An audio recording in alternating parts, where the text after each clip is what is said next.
I like protesters, but the ones that won't let you answer are afraid of the truth. That's a simple rule. Be afraid. Be very, very afraid. I don't know how you would characterize the gang leaders who got 13-year-old kids hopped up on crack and sent them out onto the street to murder other African-American children. Maybe you thought they were good citizens. She didn't. She didn't. You are defending the people who kill the lives you say matter. Tell the truth. That was a fiery Bill Clinton, receiving all kinds of criticism for that exchange with Black Lives Matter protesters. But in response to some of that harsh feedback, if you will, the former president stopped short of actually apologizing. Take a listen. So I did something yesterday in Philadelphia I almost want to apologize for, but I want to use it as an example of the danger threatening our country.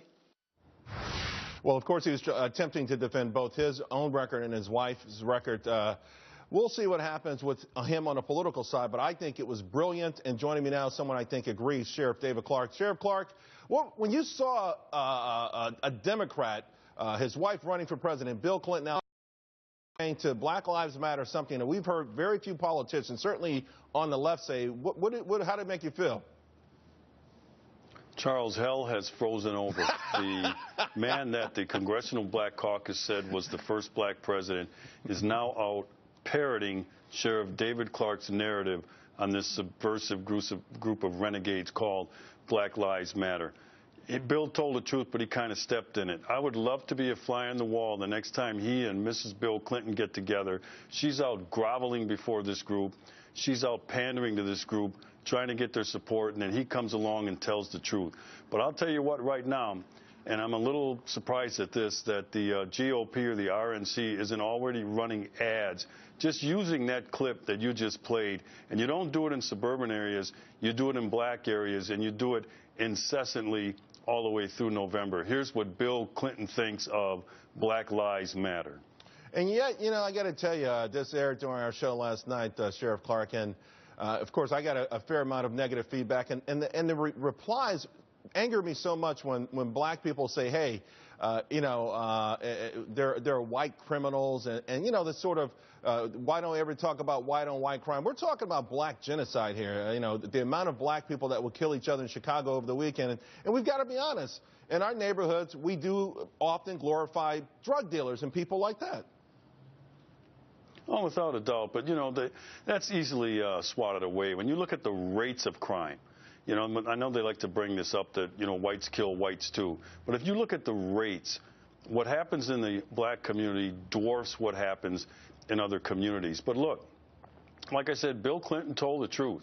Okay, he let his emotion get the best of him, but he told the truth. He even used the word the truth. And that's what we're talking about here. They created this monster. Breathe life into this monster called Black Lives Matter. When you create a monster, Charles, then you have to feed the beast. And when you can no longer feed the beast will turn on you and eat you. And that's what we're seeing here. And that's why I think this is so fantastic. You know, and the whole thing today, I was reading where one university canceled a party with a Kentucky Derby theme because some other students claimed it was racist because it goes back over 100 years. I mean, are they ever going to draw the line with this stuff? Because it gets more absurd every day.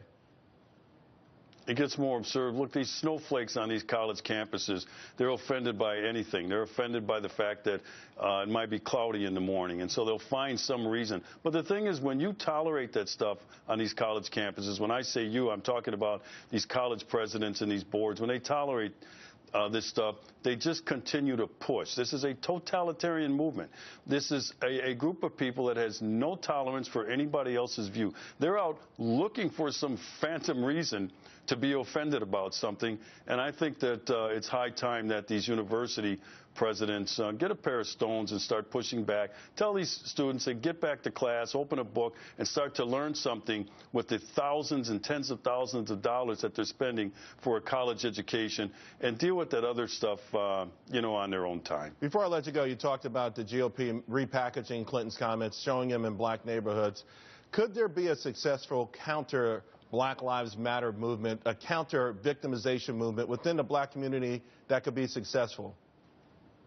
Sure, but it's got to be led, and that's the problem. You're not going to find many people that are going to have the courage to step out and do it. Look, if any Republican said what Bill Clinton said yesterday, they'd be called a racist. It'll be interesting to see if, once again, Bill Clinton becomes a racist, because that happened to him after he went after Barack Obama in 2008, and he was very hurt by that. Yeah.